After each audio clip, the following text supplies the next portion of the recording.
اعوذ باللہ من الشیطان الرجیم بسم اللہ الرحمن الرحیم الحمد للہ رب العالمین الحمد للہ الاول بلا اول کان قبلہ والآخر بلا آخر یکون بعدہ الذي قصرت عن رؤيته ابصار الناظرین وعجزت عن نعته اوهام الواصفین ثم الصلاة والسلام على اشرف الانبیاء والمرسلین وخاتم النبیین سیدنا و نبینا و مولانا و مولا الثقلین جد الحسن والحسین بالقاسم محمد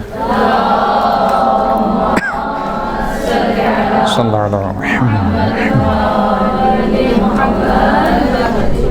وعلى آلہ الطیبین الطاہرین المعصومین المنتجبین المنتخبین المیامین الذین اذهب اللہ عنہم الرجس وطہرہم تطہیرا صلی اللہ علیہ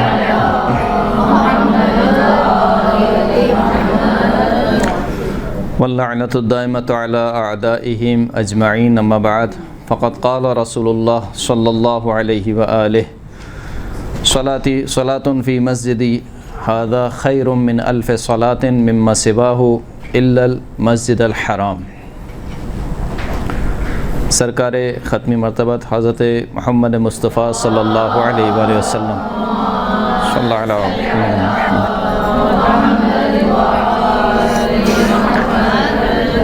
مشہور و معروف حدیث کو سرنامہ کلام کے طور پر پیش کیا کہ جس میں ارشاد ہو رہا ہے کہ میری اس مسجد میں ایک نماز پڑھنا اس کے علاوہ دیگر جگہوں پر 1000 نماز پڑھنے کے برابر ہے، یعنی مسجد النبوی میں ایک نماز دوسری جگہوں پر 1000 نماز پڑھنے سے بہتر ہے، سوائے مسجد الحرام کے کہ مسجد الحرام میں جو وہ ایک نماز پڑھنے کا ثواب کتنا ہے؟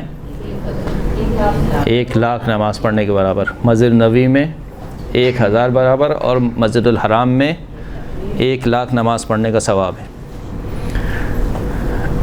اس حدیث کو ہم نے سرنامہ کلام کے طور پر پیش کیا اور اس کی وجہ یہ ہے کہ جو پچھلا ہفتہ گزرا ہے وہ انہدام جنت البقیع کے حوالے سے ہے، جہاں پر وہابیوں نے مختلف ہٹ کندوں کو استعمال کرتے ہوئے قبور کو منہدم کیا۔ ان میں سے ان کے جو دلائل میں سے ایک دلیل یہ تھی کہ رسول خدا نے منع فرمایا ہے کہ قبروں پر مسجد بنائی جائے یا قبروں کے جوار میں مسجد بنائی جائے، لہٰذا رسول خدا نے منع کیا ہے تو قبروں کے جوار میں مسجد بنانا اور وہاں پر نماز پڑھنا کیا ہے؟ حرام ہے، لہٰذا وہ منع فرماتے ہیں۔ اگر یہ بات درست ہوتی تو خود رسول خدا ارشاد فرما رہے ہیں کہ میری مسجد میں نماز پڑھنا 1000 نماز پڑھنے کے برابر ہے، جبکہ جو مسجد ہے وہ رسول خدا کی قبر کے جوار میں ہے۔ جوار کا مطلب کیا ہے؟ یعنی اس کے برابر میں۔ اگر آپ کہیں کہ نہیں رسول خدا کی جو قبر ہے وہ ان کے حجرے میں، وہ حجرہ بند ہے، 4 دیواری میں، مسجد جو ہے وہ اس کے علاوہ ہے، تو جو دیگر مشاہد ہیں یا دیگر ہمارے حرم ہیں وہاں پر بھی مسجد الگ ہوتی ہے۔ مثال کے طور پر قم المقدس میں مسجد اعظم ہے، یعنی روضہ الگ ہے اور مسجد اعظم ایک الگ بنی ہوئی ہے۔ اسی طریقے سے شبستان امام خمینی ہے قم میں، وہ روضے سے منسلک نہیں ہے، روضہ ایک الگ جگہ پر ہے، قبر شریف ایک الگ جگہ پر ہے، مسجد ایک الگ جگہ پر ہے۔ اسی طریقے سے مشہد مقدس میں مسجد گوھر شاد مشہور مسجد ہے، وہ ایک الگ جگہ بنی ہوئی ہے، قبر ایک الگ جگہ ہے۔ اسی طریقے سے حرم امام حسین علیہ الصلوۃ والسلام میں روضہ جو ہے وہ پیچھے ہے، آگے جو نماز ہوتی ہے بجماعت نماز پڑھی جاتی ہے۔ تو اگر اس حساب سے دیکھا جائے تو پھر ہمارے جتنے بھی حرم ہیں وہاں پر بھی کوئی اشکال نہیں ہونا چاہیے، لیکن بہرحال جو اہل نجد ہیں یا جو وہابی حضرات ہیں ان میں سر فہرست ابن تیمیہ اور پھر ابن تیمیہ کے بعد اس کا شاگرد ابن قیم جوزی، انہوں نے تہمت یہ لگائی ہے کہ ان ساری بدعات کو اختراع کرنے میں شیعہ سب سے پہلے ہیں۔ اول نمبر پہ کون آتے ہیں؟ شیعہ۔ حتیٰ وہ کہتے ہیں کہ سنیوں میں بھی جو پھیلا ہے کہاں سے پھیلا ہے؟ شیعوں سے پھیلا ہے، یعنی شیعوں نے یہ ساری بدعات ایجاد کی ہیں کہ وہ قبروں کو نعوذ باللہ پوجتے ہیں، قبروں پر جاتے ہیں، زیارت کرتے ہیں، دعا مانگتے ہیں، جو کہ سب کے سب بدعات ہیں گی۔ نماز پڑھتے ہیں قبروں کے جوار میں، اس سے رسول خدا نے منع فرمایا ہے۔ وہاں سے پھر یہ حتیٰ اہل سنت میں بھی جو بدعت آئی ہیں کہاں سے آئی ہیں؟ شیعوں سے آئی ہیں۔ تو سب سے پہلی بات ابھی ہم ان احادیث کا جائزہ لیں گے کہ جن احادیث کو دلیل کے طور پر پیش کیا جاتا ہے کہ مسجد کے جوار میں یا مسجد پر قبر نہ بناؤ، ان احادیث کا کیا مطلب ہے، اللہ کے رسول کیا کہنا چاہتے ہیں۔ خود قرآن مجید میں جب وہ لوگ پہنچے غار کے کنارے، اس پہاڑ کے کنارے کہ جہاں پر اصحاب کہف سو رہے تھے، تو کہا کہ یہاں پر کیا کیا جائے، تو کہا کہ ابن علیہم بنیانن، کچھ لوگوں نے کہا کہ یہاں پر ایک عمارت بنا دی جائے۔ ایک دوسرا گروہ تھا، انہوں نے کہا کہ لنتخذن علیہم مسجدا، یہاں پر ہم کیا بنائیں؟ مسجد بنائیں۔ قال الذین غلبوا علی امرہم لنتخذن علیہم مسجدا، وہ لوگ کہ جن کا غلبہ تھا، یعنی یہ کب کی بات ہو رہی ہے؟ اصحاب کہف کا زمانہ گزر چکا ہے اور اب مسلمانوں کا غلبہ۔ اصحاب کہف کے دور میں جب وہ زندگی گزار رہے تھے تو اس وقت کفار و مشرکین کا غلبہ تھا، لیکن جب زمانہ گزر گیا اور خداوند کریم نے فتح و نصرت عطا کی اور پورا کا پورا وہ جو بھی ان کا علاقہ تھا وہ مسلمان ہو گیا، تو جو مسلمان لوگ تھے انہوں نے کہا کہ یہاں پر کیا بنانی چاہیے؟ مسجد بنانی چاہیے۔ جو دیگر افراد تھے انہوں نے کہا کہ یہاں پر کیا بنائیں؟ عمارت بنائیں۔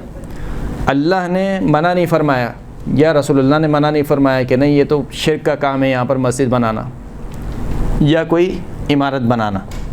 تو قرآن مجید خود اس بات کی گواہی دیتا ہے کہ اگر کسی مقدس ہستی کوئی جگہ پر دفن ہو تو اس جگہ پر اگر کوئی مسجد بنا لی جائے تو اس میں کوئی قباحت نہیں ہے۔ سوال یہ پیدا ہوتا ہے کہ آخر مسجد کیوں بنائی جائے؟ کیا کسی اللہ کے ولی کا کسی جگہ پر دفن ہو جانا اس جگہ کو مقدس کرتا ہے، یا وہاں پر نماز پڑھنے کا ثواب زیادہ ہو جاتا ہے؟ اگر آپ کہیں کہ نماز پڑھنے کا ثواب زیادہ نہیں بھی ہوتا ہے، یعنی ابھی تو ہم اس بات پر بحث کر رہے ہیں کہ آیا مسجد بنانا فی الدین جائز ہے یا جائز نہیں ہے، چاہے نماز پڑھنا وہاں پر افضل ہو یا افضل نہ ہو، اگرچہ کہ مکتب تشیع کے نزدیک حرم میں نماز پڑھنا زیادہ فضیلت رکھتا ہے مسجد میں نماز پڑھنے سے۔ خود آیت اللہ سستانی سے یہ سوال کیا گیا کہ آیا حرم میں نماز پڑھی جائے یہ زیادہ افضل ہے یا مسجد میں نماز پڑھی جائے؟ تو حرم میں نماز پڑھنا زیادہ فضیلت رکھتا ہے بنسبت اس کے کہ مسجد میں نماز پڑھی جائے۔ لیکن بہرحال اگر اب یہ فضیلت کو چھوڑ بھی دیں، فقط جواز کی حد تک آپ بحث کریں، تو آیا یہ کام جائز ہے کہ اگر کسی جگہ کسی اللہ کے ولی کو دفنایا گیا ہو تو وہاں پر مسجد بنا دی جائے؟ وہابی حضرات جو ہے وہ خود اپنی کتابوں سے کچھ احادیث پیش کرتے ہیں، جن میں سے صحیح بخاری میں سے 2 احادیث ہیں۔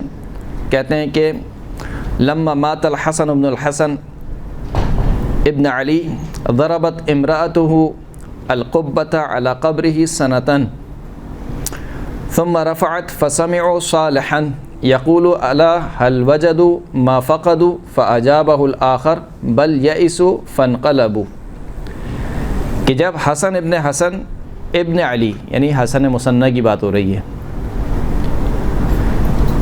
مولا کائنات کے فرزند امام حسن مجتبیٰ ان کے بیٹے حسن، جب ان کا انتقال ہوا تو جو ان کی زوجہ تھیں انہوں نے ان کی قبر پر ایک قبہ بنا لیا، ایک گنبد ٹائپ کا بنا لیا ان کی قبر پر، اور 1 سال تک یہ قبہ یہ گنبد باقی رہا، 1 سال تک۔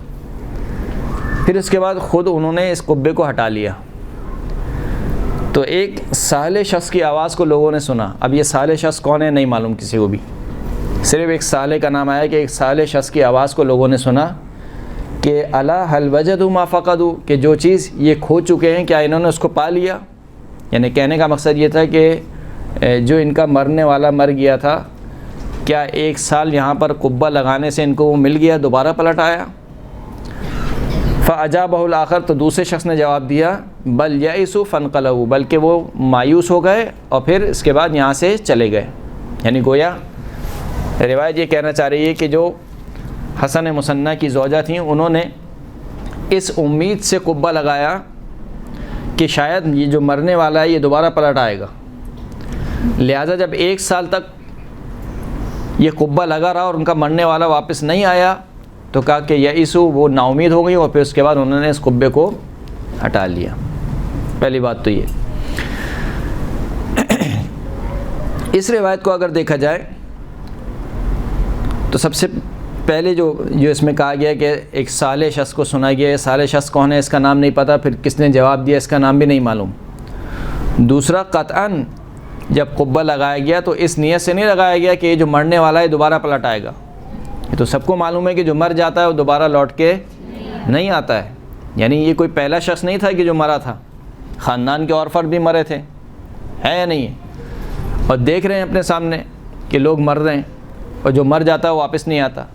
تو قبہ جو لگایا گیا تھا کس وجہ سے لگایا گیا تھا؟ تاکہ گرمی سے بچا جائے، سورج کی دھوپ سے بچا جائے، قبے کے سائے میں بیٹھ کے تلاوت قرآن کرے مرنے والے کے لیے، جو بھی اذکار پڑھنے ہیں یا جو بھی نیک کام انجام دینے ہیں، اس وجہ سے فقط قبہ لگایا گیا تھا، اور پھر بعد میں کسی بھی وجہ سے بہرحال وہ قبہ ہٹا لیا گیا۔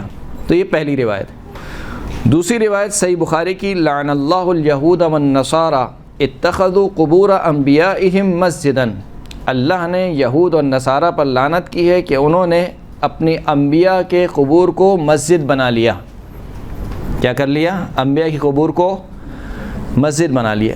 کیا دیکھیں اس روایت میں صاف لکھا ہوا ہے کہ یہود اور نصارہ نے اپنی انبیاء کی قبور کو مسجد بنا لیا، لہٰذا اللہ نے ان پر لعنت کی۔ اس کا مطلب یہ ہے کہ قبور پر مسجد بنانا کیا ہے؟ حرام ہے۔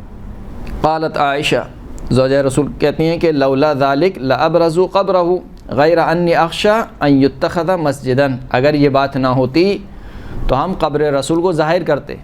یعنی ہوا یہ کہ اللہ کے رسول کی جو قبر ہے کہ رسول خدا کی حدیث ہے کہ انبیاء جہاں پر مرتے ہیں ان کو وہیں پر دفنایا جاتا ہے، جس جگہ ان کا انتقال ہو وہیں پر ان کو دفنایا جائے، لہٰذا رسول خدا کے حجرے میں ان کا انتقال ہوا تو رسول خدا کے حجرے میں ہی ان کی قبر بنائی گئی۔ جب ان کی قبر بنا دی تو قبر کے ساتھ ایک دیوار اٹھائی گئی، آدھا جو ہے وہ حجرہ ہو گیا اور آدھا جو ہے وہ قبر کا حصہ ہو گیا، آدھے حصے میں زوجہ رہتی تھی اور آدھے حصے میں قبر۔ پھر اس کے بعد وہ چار دیواری ایسی بنائی گئی کہ کسی کو دکھائی نہ دے کہ دیوار کے اس پار کیا ہے۔ اور ابھی بھی اگر کوئی شخص دعویٰ کرتا ہے کہ میں نے رسول خدا کی قبر کو دیکھا ہے تو ایک طریقے سے جھوٹا دعویٰ کرتا ہے، کیونکہ رسول خدا کی جو قبر ہے وہ ایسی چار دیواری میں چاروں طرف سے کہ اس میں جایا نہیں جا سکتا ہے یا دیکھا نہیں جا سکتا ہے۔ تو کہا کہ یہ چار دیواری میں نے اس وجہ سے بنائی، زوجہ رسول کہتی ہیں اس وجہ سے بنائی کہ اگر یہ جو حدیث نہ ہوتی کہ اللہ کے رسول نے فرمایا کہ انبیاء کی قبور کو مسجد نہ بنایا جائے، اگر یہ بات نہ ہوتی تو میں یہ چار دیواری نہ بناتی، یعنی رسول خدا کی قبر بالکل سب کے لیے آشکار ہوتی، سب دیکھتے رسول خدا کی قبر کو، لیکن کیونکہ خود رسول خدا نے منع فرمایا ہے لہٰذا میں نے رسول خدا کی قبر کی جو ہے وہ چار دیواری بنا دی۔ یہ دو حدیثیں صحیح بخاری کی۔ صحیح مسلم میں دو حدیثیں، الا وان من کان قبلکم کانوا یتخذون قبور انبیائہم وصالحیہم مساجدا، الا فلا تتخذوا القبور مساجدا وانی انہاکم عن ذلک، آگاہ ہو جاؤ کہ دیکھو جو تم سے پہلے کے لوگ تھے وہ اپنے انبیاء کی قبور کو اور جو ان کے صالح افراد تھے ان کی قبور کو مسجدیں بنا لیتے تھے، بس آگاہ ہو جاؤ کہ تم اپنی قبور کو مسجد نہ بناؤ اور میں تمہیں اس کام سے منع کرتا ہوں۔ یہ حدیث کہاں پر ہے؟ صحیح مسلم میں۔ دوسری حدیث، ان ام حبیبہ و ام سلمہ ذکرتا کنیسۃ رأیناها فی الحبشہ فیہا تصاویر لرسول اللہ فقال رسول اللہ صلی اللہ علیہ وآلہ صلی اللہ علی محمد وآل محمد ان اولئک اذا کان فیہم الرجل الصالح فمات بنوا علی قبرہ مسجدا وصوروا فیہ تلک الصور اولئک شرار الخلق عند اللہ یوم القیامہ۔ ام حبیبہ زوجہ رسول اور ام سلمہ دونوں رسول خدا کی زوجات، یہ دونوں ذکر کرتی ہیں کہ ہم نے حبشہ میں ایک کنیسہ کو دیکھا۔ کنیسہ کیا ہے؟ عیسائیوں کی عبادت کی جگہ۔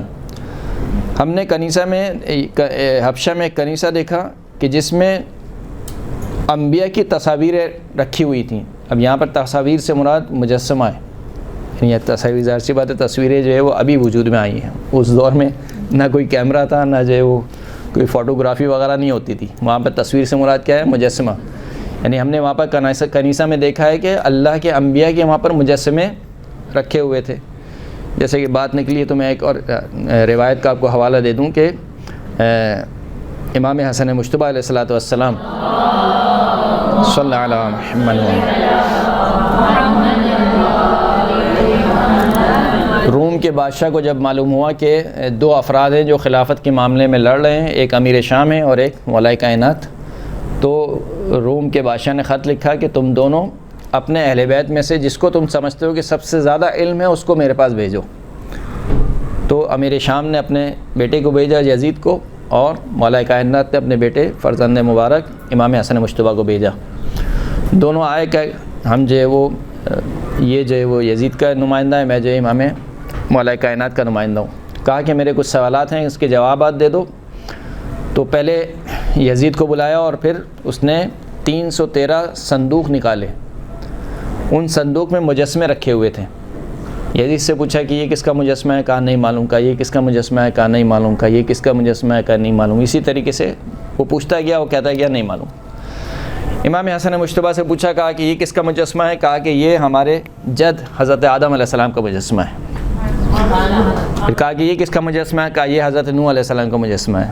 پھر کہا کہ یہ کس کا مجسمہ ہے؟ کہا یہ حضرت ابراہیم علیہ السلام کا مجسمہ ہے۔ پھر کہا یہ کس کا مجسمہ ہے؟ کہا یہ حضرت اسماعیل علیہ السلام کا مجسمہ ہے۔ نہ صرف نام بتاتے تھے بلکہ جو ان کی صفات تھیں، مثلا خندہ پیشانی، ان کے بال جو ہے وہ گھنگریالے تھے یا ان کی داڑھی گھنی تھی، یہ صفات بھی بتاتے تھے کہ ان کی صفات اس طریقے سے تھیں۔ جب ایک بت کے بارے میں پوچھا کہ کس کا ہے، امام حسن مجتبیٰ رونے لگے۔ کہا کہ کیوں گریہ فرمایا آپ نے؟ کہا کہ یہ میرے جد میرے نانا رسول خدا کا مجسمہ ہے، اور پھر ان کی ساری صفات بیان کی۔ پھر اس کے بعد کچھ اور مجسمے نکالے۔ کہا یہ کس کے مجسمے؟ کہا کہ یہ انبیاء کے مجسمے نہیں ہیں بلکہ یہ کسی بادشاہ کے مجسمے ہیں۔ تو بہرحال پھر بات ختم ہو گئی، اور پھر آگے روایت یہ کہتی ہے کہ اس بادشاہ نے کہا کہ میں نے پہچان لیا ہے کہ تم دونوں میں سے کون زیادہ حقدار ہے خلافت کا، کہ جس کا بیٹا کے پاس علم اتنا ہے اس کے والد کے پاس علم کتنا ہوگا۔ تو کہنے کا مطلب یہ تھا کہ اس زمانے میں تصویر کا لفظ استعمال ہوتا تھا کس کے لیے؟ مجسمے کے لیے۔ تو کہا کہ ہم نے کنیسہ میں دیکھا ہے کہ وہاں پر انبیاء کے جو ہے وہ مجسمے رکھے ہوئے تھے۔ اللہ کے رسول نے فرمایا کہ ان اولئک اذا کان فیہم رجل صالح فمات، کہ یہ وہ لوگ ہیں کہ جب ان میں کوئی صالح شخص کی موت ہوتی تھی تو وہ اس کا مجسمہ بناتے تھے اور وہ اپنی عبادت گاہ میں رکھ دیتے تھے وہاں پر۔ فبنوا علی قبرہ مسجدا، اس کی قبر پر مسجد بناتے تھے۔ وصوروا فیہ تلک الصور، مسجد بناتے تھے اور اس مسجد میں اس کے مجسمے کو رکھ دیتے تھے۔ اولئک شرار الخلق عند اللہ یوم القیامہ، یہ جو ہے وہ بدترین مخلوق ہے اللہ کے نزدیک قیامت والے دن۔ یہ دو حدیثیں صحیح مسلم سے۔ اسی طریقے سے نسائی میں ایک روایت نقل ہوئی، لعن اللہ الرسول زائرات القبور والمتخذین علیہ المساجد والسورج، خاص کر عورتوں سے متعلق حدیث ہے کہ اللہ کے رسول نے لعنت فرمائی ہے ان عورتوں پر جو قبور کی زیارت کو جاتی ہیں، اور ان عورتوں پر جو قبور پر مسجدیں بناتی ہیں، اور ان عورتوں پر کہ جو قبور پر چراغ جلاتی ہیں۔ اسی کے مشابہ بھی ایک حدیث ہے کہ اللہ کے لعن اللہ زوارات القبور، خداوند کریم نے لعنت فرمائی ہے ان عورتوں پر کہ جو قبور کی زیارت کو جاتی ہیں۔ کل کا درس انشاءاللہ گزر گیا، وہ آپ یوٹیوب پہ سن لیے گا کہ اس کے پر ہم نے بحث کی ہے کہ یہاں پر کیا مراد ہے، اور آیا یہ حدیث آج کے زمانے تک بھی باقی ہے یا باقی نہیں ہے۔ تو یہ وہ احادیث تھیں، گنی چنی احادیث جو ہم نے آپ کی خدمت میں پیش کرنی۔ اس کا سہارا لیتے ہوئے جو یہ وہابی فکر ہے وہ کہتی ہے کہ قبور پر مسجدوں کو بنانا یا قبور کے برابر میں جوار میں مسجد کو بنانا کیا ہے؟ حرام ہے، اللہ کے رسول نے منع فرمایا ہے۔ اب اگر ان احادیث کا مطالعہ کیا جائے اور معنی کو دیکھا جائے، ابھی تو سند کی بات آپ چھوڑ دیجئے، اگرچہ کہ اس میں سند میں بھی کچھ جو ہے وہ راوی ضعیف ہیں اور کچھ کا حال معلوم نہیں ہے، لیکن ظاہر سی بات ہے سند کی گفتگو تو اگر ہم کریں گے تو نہ آپ کے سمجھ میں آئے گی، نہ میں آپ کو سمجھا پاؤں گا یہاں پر۔ تو سب سے پہلی بات یہ ہوتی ہے کہ روایت کہنا کیا چاہ رہی ہے یہاں پر، کہ انبیاء کی قبور پر مسجد بنانا حرام ہے، مطلقاً حرام ہے یا نہیں؟ تشبیہ دی گئی ہے کس سے؟ یہود و نصارہ سے، کہ یہود و نصارہ نے اپنے انبیاء کی قبور پر مسجدوں کو بنایا۔ تو اس کا مطلب ہے کہ ان کا عمل دیکھنا پڑے گا۔ یہود و نصارہ کیا کرتے تھے؟ اگر ہمارا عمل ان کے مشابہ ہے تو جیسی لعنت ان پر ہے ویسی لعنت ہم پر بھی ہے، ان کا عمل بیان ہوا دیگر روایات میں کہ انہوں نے کیا کیا، اپنے انبیاء یا اپنے صالح افراد کا مجسمہ بنایا اور ان کی قبروں پر مسجد بنائی، اور مسجد بنانے کے بعد اس مسجد میں ان کے مجسموں کو رکھا اور وہاں پر عبادت کرتے تھے۔ اس کا مطلب یہ ہے کہ اصل جو چیز حرام ہے وہ کیا حرام ہے؟ قبور کی پرستش کرنا، قبور کی عبادت کرنا، جو کہ یہود و نصارہ کرتے تھے۔ اگر یہی کام کوئی مسلمان بھی کرے تو ہم بھی کہتے ہیں حرام ہے، شرک ہے۔ عبادت فقط اللہ کے لیے ہے، اللہ کے علاوہ کوئی عبادت کے لائق نہیں ہے۔ کوئی کتنا ہی صالح کیوں نہ ہو، کتنا ہی بڑا پیغمبر کیوں نہ ہو، کتنا ہی بڑا صالح شخص کیوں نہ ہو، لن یستنکف المسیح ان یکون عبدا للہ ولا الملائکۃ المقربون، مسیح ابن مریم یعنی حضرت عیسیٰ کو اس بات میں ذرہ برابر بھی ننگ اور عار محسوس نہیں تھا کہ وہ اللہ کے بندے ہیں، یعنی وہ اللہ کی عبادت کرنے والے ہیں۔ ان میں سے کسی نے بھی اپنی عبادت کی طرف دعوت نہیں دی۔ خود قرآن مجید کہتا ہے کہ ہم نے جتنے انبیاء بھی بھیجے ہیں، کسی نے بھی لوگوں سے یہ نہیں کہا کہ کونوا عبادا لی، ما کان لبشر ان یؤتیہ اللہ الکتاب والحکم یقول للناس کونوا عبادا لی۔ اگر میں آیت پڑھنے میں اشتباہ نہیں کر رہا ہوں، ہم نے کسی بھی بندے کو اللہ کی کتاب دے کر اور نبوت دے کر نہیں بھیجا مگر یہ کہ وہ یہ لوگوں سے یہ کہے کہ تم سب کے سب میرے بندے بن جاؤ، یعنی تم سب کے سب میری عبادت کرو۔ کوئی بھی اللہ کا ولی، کوئی بھی اللہ کا نبی، کوئی بھی اللہ کا رسول، کوئی بھی اللہ کا امام، اس نے کبھی بھی لوگوں سے یہ نہیں کہا کہ تم سب کے سب میرے بندے بن جاؤ، میری عبادت کرو۔ لہٰذا مسیح ابن مریم ان کو ذرہ برابر بھی اس بات میں ننگ و عار محسوس نہیں ہوتا تھا، نہ ہی مقرب ملائکہ کو اس بات میں کوئی ننگ اور عار محسوس ہوتی تھی کہ وہ اللہ کے بندے ہیں۔ تو جو اصل کام جس کام سے منع کیا گیا وہ کیا تھا؟ قبور کو پوجنے سے منع کیا گیا، قبور کی عبادت کرنے سے منع کیا گیا۔ اور وہ بھی جو مسجد بناتے تھے کس وجہ سے بناتے تھے؟ تاکہ وہاں پر قبور کی عبادت کی جائے۔ نماز پڑھتے وقت یا عبادت کو انجام دیتے وقت قبور کو قبلہ قرار دیا جائے، اس کام سے منع کیا گیا۔ یہ کام اگر آج بھی ہوتا ہے تو اس میں کوئی شک نہیں ہے کہ یہ کام حرام ہے۔ لیکن سوال یہ ہے کہ جہاں کہیں بھی مسلمانوں نے اس طریقے سے قبر بنائی ہیں وہاں پر کیا یہ کام ہوتا ہے؟ وہاں پر کیا اللہ کی عبادت کو چھوڑ کر لوگ مثال کے طور پر کسی قبر کی پرستش کرتے ہیں؟ یا ہمارے کسی حرم میں، ہمارے کسی روضے میں یہ کام کسی نے دیکھا ہے، کسی نے نقل کیا ہے، کسی کے پاس ویڈیو ہے کہ وہ مثال کے طور پر امام حسین علیہ السلام کی قبر کی پرستش کر رہا ہو، عبادت کر رہا ہو اس طرف رخ کر کے؟ سب قبلے کی طرف عبادت کرتے ہیں۔ جیسے ہی نماز کا وقت ہوتا ہے، اذان ہوتی ہے، حتیٰ اگر مستحب نماز بھی پڑھتے ہیں، زیارت کی نماز بھی اگر پڑھتے ہیں تو کس طرف رخ کر کے؟ قبلے کی طرف رخ کر کے نماز پڑھتے ہیں۔ حتیٰ خود مسجد النبوی میں یہ کام ہوتا ہے کہ قبلے کی طرف رخ کرتے ہیں۔ اگر اس طریقے سے دیکھا جائے تو ان کا رخ بھی کس طرف ہے؟ قبر رسول کی طرف ہے، کیونکہ وہ جو حجرہ ہے، اگر اس کے حجرے کے پیچھے جو شخص بھی نماز پڑھ رہا ہے اس کا رخ کہاں پر ہوگا؟ وہ قبر رسول کی طرف ہوگا۔ تو کیا یہ کہا جائے گا کہ یہ قبر رسول کو پوج رہا ہے؟ اگر یہ کہا جاتا تو پھر تو دو میں سے ایک کام ہونے چاہیے تھے، یا تو مسجد النبوی کو مسمار کر دینا چاہیے نعوذ باللہ، یا قبر رسول کو وہاں سے ختم کر دینا چاہیے، رسول اللہ کی قبر کو منتقل کر دینا چاہیے۔ لیکن دونوں کام نہیں ہوئے، مسجد بھی باقی ہے، رسول اللہ کی قبر بھی باقی ہے۔ اس کا مطلب ہے کہ جو کام یہود کرتے تھے وہ کچھ اور ہے، جو کام مسلمان کرتے ہیں وہ کچھ اور ہے۔ اس کا قطعاً کوئی تعلق نہیں ہے اس کام سے کہ جو یہود اور نصارہ انجام دیتے ہیں۔ ایک صلوات پڑھیں محمد و آل محمد۔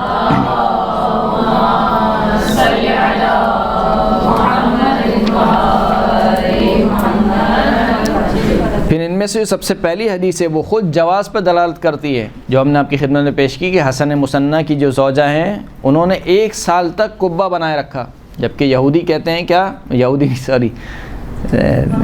وہابی یہ کہتے ہیں کہ قبور پر قبہ بنانا، کوئی بھی عمارت بنانا، قبروں کو پکا کرنا، قبر پر عمارت بنانا کیا ہے؟ حرام ہے، جائز نہیں ہے۔ اسی کا سہارا لیتے ہوئے انہوں نے جنت البقیع کو مسمار کیا کہ قبروں پر کوئی بھی عمارت بنانا، حتیٰ قبر کو پکا کرنا، یعنی اگر آپ کوئی عمارت نہیں بھی بنائے، اس کی طرف 4 اینٹیں آپ نے لگا دی ہیں، اس کو آپ نے پلسٹر کر دیا مثال کے طور پر، یا ماربل لگا دیا، تو کہا کہ یہ کام بھی جائز نہیں ہے، منع فرمایا اللہ کے رسول نے۔ تو خود 1 سال تک حسن مصنع کی جو زوجہ ہیں انہوں نے قبہ بنایا، کس کے سامنے بنایا؟ یہ تابعین کا زمانہ ہے، یا کم از کم تابعین کا زمانہ ہے، صحیح ہے، وہ تابعین جو کہ دور اسلام سے بالکل نزدیک تھے، جنہوں نے رسول اللہ کو سنا تھا، یا رسول اللہ کے ان اصحاب کو سنا تھا کہ جنہوں نے براہ راست رسول اللہ کو سنا تھا۔ ان میں سے کسی نے آ کر منع نہیں کیا، 1 سال تک قبہ قائم رہا اور مدینے میں قائم رہا، کسی نے منع نہیں کیا، یہاں تک کہ جب فلسطین فتح ہوا خلیفہ ثانی کے دور میں، خود ابن تیمیہ یہ کہتا ہے کہ فلسطین میں حضرت ابراہیم کی قبر پر ایک کمرہ بنا ہوا تھا، باقاعدہ دروازہ تھا لیکن دروازہ بند تھا، لیکن عمارت بنی ہوئی تھی، عمارت بنی ہوئی تھی، یہاں تک کہ کب تک؟ خود ابن تیمیہ کہتا ہے کہ 4 صدی ہجری تک وہ عمارت بنی ہوئی تھی۔ 4 صدی ہجری کا مطلب کیا ہے؟ رسول اللہ کی وفات کب ہوئی ہے؟ 11 ہجری میں۔ خلیفہ اول کا دور کتنے سال کا ہے؟ 10 سال کا ہے تقریباً۔ خلیفہ ثانی کا دور تقریباً 10 سال کا ہے۔ خلیفہ ثانی کے دور سے وہ عمارت قائم تھی، اور کب تک قائم رہی؟ تقریباً 300 سال تک۔ ان 300 سال میں تمام صحابہ کا دور بھی گزر گیا، تمام تابعین کا دور بھی گزر گیا، کسی ایک صحابی نے اعتراض نہیں کیا کہ یہ حضرت ابراہیم کی قبر پر عمارت بنی ہے، اس کو ڈھایا جائے۔ یہ حدیثیں کس نے نقل کی ہیں؟ اصحاب نے نقل کی ہے نا، صحابہ نے نقل کی ہیں۔ میری باتیں سمجھ میں آ رہی ہیں یا اوپر سے جا رہی ہیں؟ تو وہ جو صحابہ تھے، ان صحابہ نے منع کیوں نہیں کہ فرمایا کہ یہ کام جائز نہیں ہے، اس کو مسمار کرنا چاہیے؟ فلسطین کو انبیاء کی سرزمین کہا جاتا ہے، وہاں پر اتنے انبیاء دفن ہیں، اور باقاعدہ دفن ہے، باقاعدہ قبریں پکی بنی ہوئی ہیں۔ اگر آپ نے ویڈیوز وغیرہ دیکھی ہوں یوٹیوب پر، ان کی قبریں ماشاءاللہ سے اوپر بھی ہیں کافی، یعنی زمین سے، اور اس کے اوپر عمارت بھی بنی ہوئی ہے آج تک، یعنی ابھی بھی عمارت بھی بنی ہوئی ہے، وہ پکی بنی ہوئی ہیں۔ تو پکی بنی ہوئی ہے اس کا مطلب ہے کہ چلتا ہوا آ رہا ہے سلسلہ، تو کسی نے منع نہیں کیا، کسی نے نہیں کہا، کسی صحابی رسول نے نہیں کہا کہ اللہ کے رسول نے منع فرمایا قبر کو پکا نہ کیا جائے، قبر پر عمارت نہ بنائی جائے، اس قبر کو نہیں ڈھایا گیا۔ تو یہی کام اسی طریقے سے 1 سال تک قبہ باقی رہا، لیکن کسی نے منع نہیں کیا کہ یہ قبہ جو ہے وہ نہیں ہونا چاہیے۔ ایک صلوات پڑھیں محمد و آل محمد۔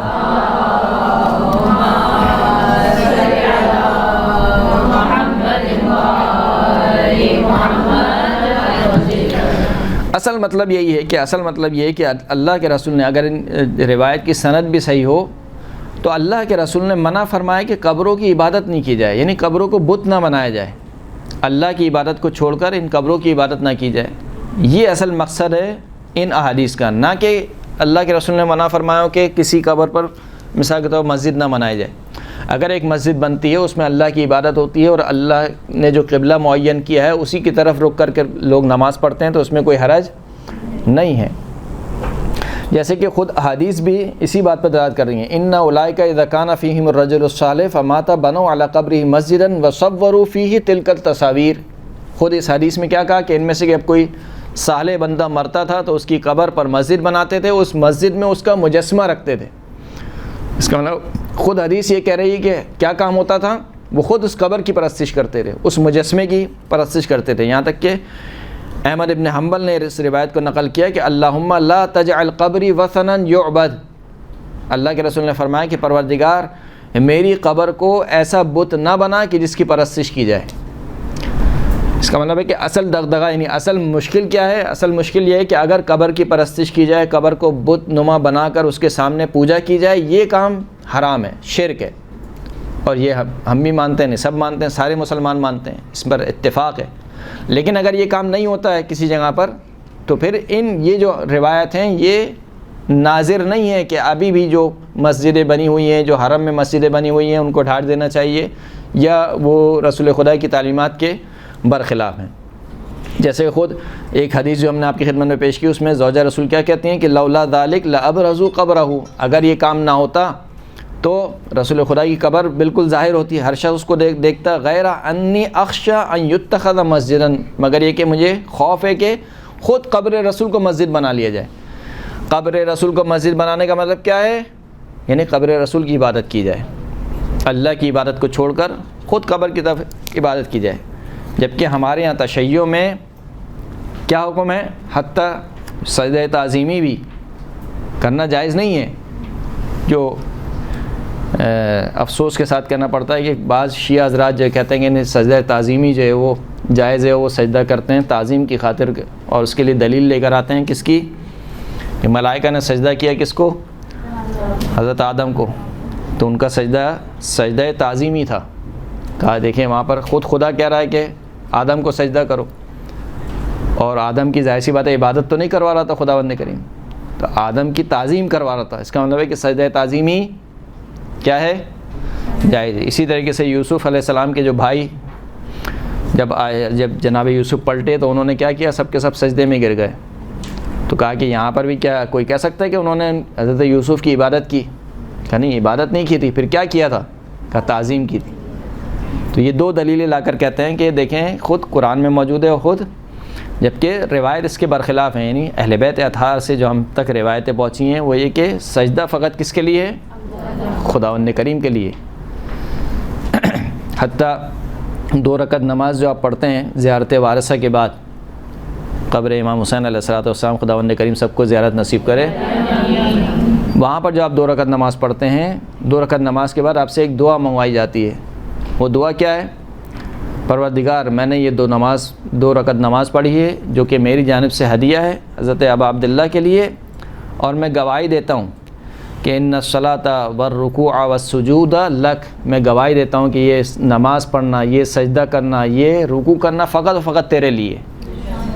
یعنی خود آپ سے دعا، کون دعا منگوا رہا ہے؟ یہ امام جعفر صادق دعا منگوا رہے ہیں آپ سے کہ ہمارے جد کی زیارت کرو، زیارت کرنے کے بعد 2 رکعت نماز پڑھو، 2 رکعت نماز پڑھنے کے بعد یہ والی دعا مانگو۔ اس دعا میں یہ کہو کہ پروردگار میں گواہی دیتا ہوں کہ سجدہ فقط تیرے لیے، رکوع جو ہے فقط تیرے لیے۔ اور متفقن علیہ حدیث ہے اللہ کے رسول کی کہ اگر میں کسی کو سجدے کا حکم دیتا تو کس کو دیتا؟ بیوی کو حکم دیتا کہ وہ شوہر کو سجدہ کرے۔ اس کا مطلب ہے کہ کسی کو بھی سجدے کا حکم نہیں، اگر ہوتا تو کس کو ہوتا؟ بیوی جو ہے وہ شوہر کو سجدہ کرے، جو شوہر کو مزاجی خدا کہا گیا ہے، اپنے آپ کو حقیقی خدا سمجھنے لگا ہے۔ خوب، تو بہرحال یہ کام جو بھی ہوتا ہے، یہ کام بہرحال متدین افراد یہ کام نہیں کرتے ہیں، کچھ افراد ہیں جو یہ کام کرتے ہیں، لیکن اگر یہ کام کیا بھی جائے تو وہ سجدہ تعظیم کی جہت سے کرتے ہیں، پھر بھی یہ کام حرام کی حد تک ہوگا لیکن شرک کی حد تک نہیں ہوگا۔ کام حرام ہوگا ضرور لیکن شرک کی حد تک نہیں جائے گا، اس لیے کہ یہ جو سجدہ ہے یہ سجدہ تعظیمی ہے، جو ان کے ذام میں کہہ رہے ہیں کہ ہم تعظیم کرتے ہیں، یہ عبودیت والا سجدہ نہیں ہے۔ اگر وہ عبودیت والا سجدہ کریں کہ نہیں میں اس جو مرنے والا ہے جس کی قبر ہے اس کو میں معبود مانتا ہوں، اور معبود مانتے ہوئے سجدہ کرے تو پھر یہ کیا ہو جائے گا؟ شرک ہو جائے گا، جو کہ نہیں ہونا چاہیے۔ خوب، اب یہ باتیں جو ہم نے آپ کی خدمت میں پیش کیں، آیا فقط ہم ہی اتنے عقل مند ہیں جو ان حدیثوں سے یہ سمجھ رہے ہیں، یا اہل سنت میں بھی ان حدیثوں سے یہی بات سمجھیے جو ہم نے آپ کی خدمت میں پیش کی؟ ہم نے آپ کی خدمت میں کیا بات پیش کی کہ اللہ کے رسول نے جس کام سے منع فرمایا، کیا منع فرمایا؟ کہ قبروں کو بت نہ بناؤ، قبروں کی عبادت نہ کرو، یعنی یہ حدیثیں یہ کہنا چاہ رہی ہیں۔ قسطلانی جو کہ شرح لکھنے والے ہیں صحیح بخاری پر، ان کی کتاب ارشاد الساری، صحیح بخاری کی انہوں نے شرح لکھی ہے، انہوں نے اس حدیث کی شرح کی ہے، اس میں لکھا کہ انما صوروا اوائلہم الصور لیستأنسوا بها ویتذکروا افعالہم الصالحہ فیجتہدون کاجتہادہم ویعبدون اللہ عند قبورہم ثم خلفہم قوم جہلوا مرادہم ووسوس لهم الشیطان ان اسلافہم كانوا يعبدون هذه الصور ويعظمونها فحذر النبی عن مثل ذلك۔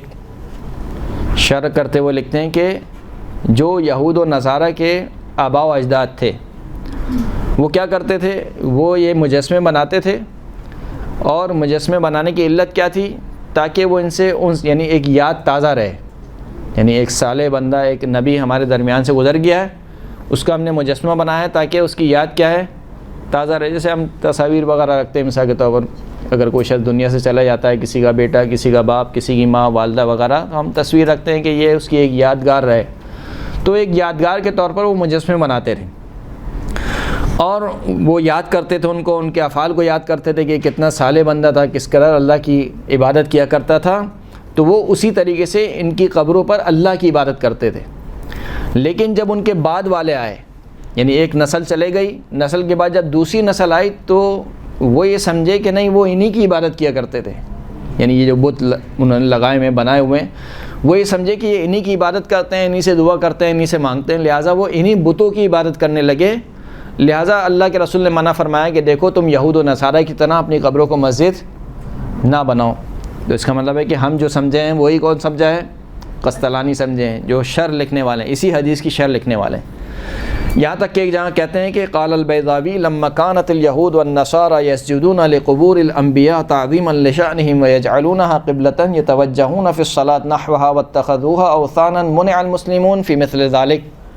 بیضاوی نے کہا کہ یہود و نصارہ اپنے انبیاء کی قبور کو سجدہ کرتے تھے تعظیم کی خاطر سے، یعنی وہ بھی سجدہ تعظیم ہی کرتے تھے ان کی شان کی خاطر، اور یجعلونها قبلة، اور خود انبیاء کی قبور کو قبلہ قرار دیتے تھے، یعنی اسی قبر کی جانب رخ کر کے نماز پڑھنا، قبر کی جانب رخ کر کے دعا کرنا، یہ جتنے بھی نیک کام ہیں ایسے ہم قبلے کی جانب کرتے ہیں، اسی طریقے سے وہ بھی سارے نیک کام قبور کی جانب رخ کر کے کرتے تھے، اور ان قبروں کو انہوں نے بت بنا لیا تھا۔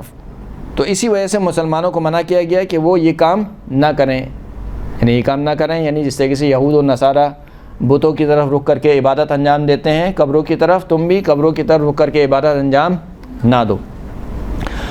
فَأَمَّا مَنِ اتَّخَذَ مَسْجِدًا فِي جَوَارِ صَالِحٍ وَقَصَدَ التَّبَرُّكَ بِالْقُرْبِ مِنْهُ لَا لِلتَّعْظِيمِ وَلَا لِلتَّوَجُّهِ إِلَيْهِ فَلَا يَدْخُلُ فِي الْوَعِيدِ الْمَذْكُورِ۔ پس وہ شخص کہ جو کسی صالح شخص کے جوار میں کوئی مسجد بنائے اور اس کا قصد کیا ہو کہ کیونکہ مکان متبرک ہو چکا ہے، یہاں پر ایک نیک بندہ دفن ہے، لہذا اگر یہاں پر میں عبادت کروں گا تو وہ زیادہ اللہ کی بارگاہ میں قبول ہوگی، جیسے خود خداوند کریم کہہ رہا ہے کہ وَاتَّخَذُوا مِن مَقَامِ إِبْرَاهِيمَ مصلی، مقام ابراہیم کو مصلی قرار دو۔ مقام ابراہیم کیا ہے؟ مقام ابراہیم کیا ہے؟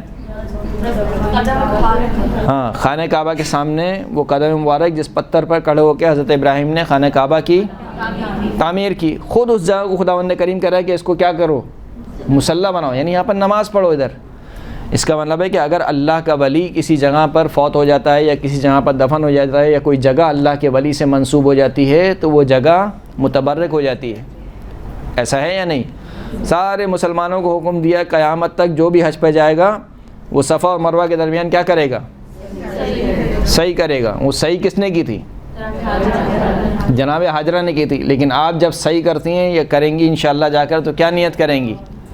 میں حج تمتع کی یا عمرہ تمتع کی صحیح انجام دیتی ہوں قربتاً الی اللہ۔ قربتاً الی اللہ کیوں ہو رہا ہے یہاں پر؟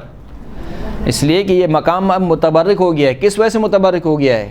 کہ ایک زوجہ نے، رسول کی زوجہ نے اللہ کے ولی کی خاطر زحمتیں اٹھائیں، لہٰذا اللہ نے تمام مسلمانوں کے لیے واجب کر دیا، تو وہ اللہ کے رسول کے جو 63 سال تک زحمت اٹھاتے رہے، ان کی قبر میں یعنی اتنا بھی شرف نہیں ہوگا کہ اس کے جوار میں اگر نماز پڑھی جائے تو وہ اللہ کی بارگاہ میں قبول ہو اور متبرک ہو جائے، کیسے ممکن ہے؟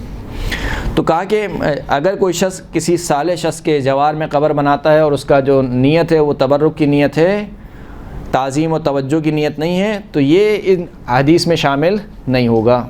یہ میری عبارت نہیں ہے، یعنی ہم شیعوں کی عبارت نہیں ہے، خود اہل سنت کی کتاب، خود اہل سنت کے شرح کرنے والے وہ کہتے ہیں کہ اگر کوئی شخص اس طریقے سے کرے کہ جوار میں مسجد بنائے یا جو بھی بنائے، لیکن اس کا قصد کیا ہو کہ فقط اللہ کی عبادت ہوگی، تو اس میں کوئی مسئلہ نہیں ہے۔ اسی طریقے سے جو سندھی ہیں وہ شارح ہیں کس کے؟ سنن نسائی کے، سنن نسائی کی شرح لکھنے والے، وہ اس حدیث کی شرح میں لکھتے ہیں کہ اتخذوا قبور انبیائہم مساجدا ای قبلۃ للصلاۃ ویصلون الیہا وبنوا مساجد علیہا یصلون فیہا ولعل وجہ الکراہۃ انہ قد یفضی الی عبادت نفس القبر۔ کہتے ہیں کہ یہ جو اللہ کے رسول نے فرمایا کہ یہود و نصارہ نے اپنی انبیاء کی قبور کو مسجد بنا لیا، یعنی کیا مطلب؟ یعنی مسجدوں کو قبلہ بنا لیا، قبور کو، ان قبور کو قبلہ بنا لیا، اسی کی طرف رخ کر کے نماز پڑھتے تھے اور اسی کے اوپر قبر بناتے تھے اور اسی میں نمازیں انجام دیتے تھے، اور کہا کہ یہاں پر جو وجہ ہے جو منع فرمایا ہے شاید اس وجہ سے منع فرمایا کہ یہ چیز ایک نہ ایک دن پہنچا دے گی آپ کو، کب کہاں پر، کہ آپ خود اس قبر کی عبادت کرنے لگیں. یعنی ابھی جیسے کہ پہلے والی حدیث میں بھی ہم نے بیان کیا کہ ان کے صالح افراد، پہلے کے افراد جو ہے وہ کیا کرتے تھے، فقط تعظیم کرتے تھے، لیکن بعد میں آنے والے کیا کرنے لگے، اسی کی پوجا کرنے لگے. تو کہا کہ شاید رسول خدا نے اسی وجہ سے منع فرمایا ہے کہ دیکھیں یہ کام نہ کرو، تاکہ جو تمہارے بعد میں آنے والے ہیں وہ یہ نہ سمجھیں کہ تم انہی قبروں کی عبادت کرتے ہو، انہی قبروں کی کیا کرتے ہو، پرستش کرتے ہو. جبکہ ایسا کہیں بھی نہیں ہے، کسی حرم میں ایسا نہیں ہے. مسجد بنی ہوئی ہے، قبلہ مشخص ہے، حتیٰ قبلے کے نشان بھی لگے ہوئے ہیں. اگر کسی ایسی جگہ پر کہ جہاں پر آپ کو معلوم نہ ہو قبلہ کس جگہ پر ہے حرم میں، تو وہاں پر قبلے کے لیے نشانات باقاعدہ لگے ہوئے ہیں کہ قبلہ اس طرف ہے، اس طرف رخ کر کے نماز پڑھ. حتیٰ اگر کوئی شخص غلطی سے مثال کے طور پر زری کی طرف رخ کر کے نماز پڑھ لے تو باقاعدہ جو خدام ہیں اس کو آ کے منع کرتے ہیں کہ آپ نے جو ہے وہ زری کی طرف رخ کر کے نماز نہیں پڑھنی ہے. سوال ہے آپ کو؟ جی. اگر یہ والی بات ہے کہ قبور کی طرف نہیں رخ کر کے سجدہ کرنا چاہیے، تو ایک دفعہ ایک عالم نے ایسا بھی میسج ہمیں شیئر کیا ہے کہ چونکہ یہ چیز جیسے ابھی آپ نے شروع کیا اپنا ٹاپک کہ بہت لوگوں میں عام ہے کہ شیعہ مقتدی بدنام کر رہے ہوتے ہیں. جی جی. تو جب ہم کربلا جیسے امام حسین کے ذریعے پہ گئے تو خواتین بے اختیار ہو کے ذریعے پہ جا کے انہوں نے ڈائریکٹ جا کے سجدہ کیا. صحیح. کہہ رہے اس چیز کو ہم کیوں تھوڑے سے احتیاط کے ساتھ ہم نہیں اوائڈ کر سکتے کہ آپ مطلب نہ کریں نا وہاں پہ. جی. دوسرے فرقے کے لوگ دیکھ رہے ہیں وہ یہی سمجھتے ہیں کہ ہم امام حسین کو شاید سجدہ کریں. جی جی. تو اس بارے میں آپ کیا کہیں گے، ہمیں احتیاط کرنی چاہیے؟ یعنی بالکل احتیاط کرنی چاہیے، بلکہ آیت اللہ سستانی سے سوال بھی کیا گیا. جی. وہ بہرحال عوام کلانام والی بات ہے، بہرحال سمجھانا چاہیے اور سمجھاتے بھی ہیں. علماء کرام بیان بھی کرتے ہیں اور کہا کہ اگر آپ سجدہ بھی کریں تو آپ کی نیت شکراً للہ ہونی چاہیے کہ اللہ نے مجھے توفیق دی کہ میں یہاں پر آج موجود ہوں. ہاں، قبلے کی طرف رخ کر کے. تو یہ کام بہرحال نہیں ہونا چاہیے کہ جس کی وجہ سے مذہب بدنام ہو یا مذہب کا چہرہ جو ہے وہ خراب ہو. یہ کام نہیں ہونا چاہیے. تو عقیدت بھی جو ہے وہ اسی حد تک ہونی چاہیے، یعنی جو صاحب عقیدت ہے وہ آپ کو بیان کرے گا نا کہ عقیدت کس حد تک ہونی چاہیے. تو عقیدت اسی حد تک ہوگی کہ جس حد تک بیان کی گئی ہے. اس سے زیادہ اگر آپ بڑھیں گے، مثال کے طور پر کوئی شخص کہے کہ مجھے امام حسین سے اتنی عقیدت ہے، میں 2 رکعت نماز خود امام حسین کے لیے پڑھتا ہوں، تو آپ کیا جائز کر دیں گے اس کو کہ کیونکہ عقیدت میں پڑھ رہا ہے؟ تو عقیدت کی بھی کوئی حدود اور جاتے نا تو عقیدت ہے کہ ہمارا کیا مقام تھا، ہماری کیا تھی، آج مولا نے اپنے در پہ بلایا ہے. ہاں، میں وہی کہہ رہا ہوں، شکر کا سجدہ جو آپ کہہ رہے ہیں جی وہ الگ بات، وہ جائز ہے، اس سے کوئی منع نہیں کرتا ہے. خود آیت اللہ سستانی بھی کہتے ہیں کہ سجدہ شکر کرنا جائز ہے. حتیٰ اگر زری کی طرف رخ کر کے بھی آپ شکر کی نیت سے سجدہ کر رہے ہیں تو وہ جائز ہے، اس لیے کہ سجدہ شکر انجام دینے کے لیے رخ معین ہونا ضروری نہیں ہے، قبلے کی طرف رخ کرنا ضروری نہیں ہے. آپ اس طرف کریں، اس طرف کریں، پیچھے کی طرف کریں، کسی بھی طرف رخ کر کے آپ سجدہ شکر انجام دے سکتے ہیں. تو سجدہ شکر کرنے سے کسی نے منع نہیں کیا ہے، لیکن وہ جو کہہ رہی ہیں ان کا اشکال ہے وہ یہ کہ آپ کی نیت تو کسی کو نہیں معلوم ہے نا، یعنی آپ کس نیت سے سجدہ کر رہی ہیں یہ کسی کو نہیں معلوم. وہ صرف یہ دیکھ رہا ہے کہ آپ زری کے سامنے کیا کر رہے ہیں، سجدہ کر رہے ہیں. تو وہ یہ انٹرپریٹ کرتا ہے کہ گویا یہ شیعہ افراد خود امام حسین کو سجدہ کرتے ہیں. یہ بات کہی جا رہی ہے یہاں پر. خوب، اسی طریقے سے جو یہ شارح ہیں سندھی وہ کہتے ہیں کہ وہ یحذر النبی امتہ ان یصنعوا بقبرہ ما صنع الیہود والنصارى بقبور انبیائہم من اتخاذہم تلک القبور مساجدا اما بالسجود الیہ تعظیما لہا او بجعلها قبلۃ یتوجہون فی الصلاۃ الیہا. کہ اللہ کے نبی نے اپنی امت کو منع فرمایا ہے اور ہوشدار دیا ہے، ایک طریقے سے خبردار کیا ہے کہ وہ اللہ کے رسول کی قبر کو اس طریقے سے نہ بنائیں کہ جس طریقے سے یہود و نصارہ نے بنایا ہے اپنے انبیاء کی قبور کو، کہ انہوں نے ان قبور کو مساجد بنا لیا. یعنی مساجد بنا لیا یعنی کیا مطلب، یا تو اسی پر سجدہ کرتے تھے، قبور کو ہی سجدہ کرتے تھے، یا قبور کی طرف رخ کر کے نماز پڑھتے تھے.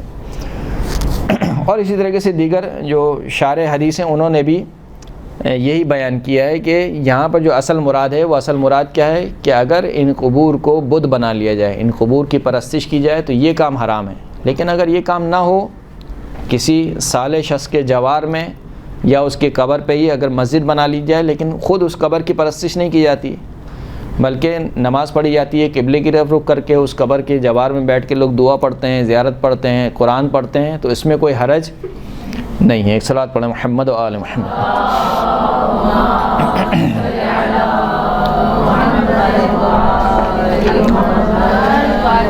یہ ایک مسئلہ۔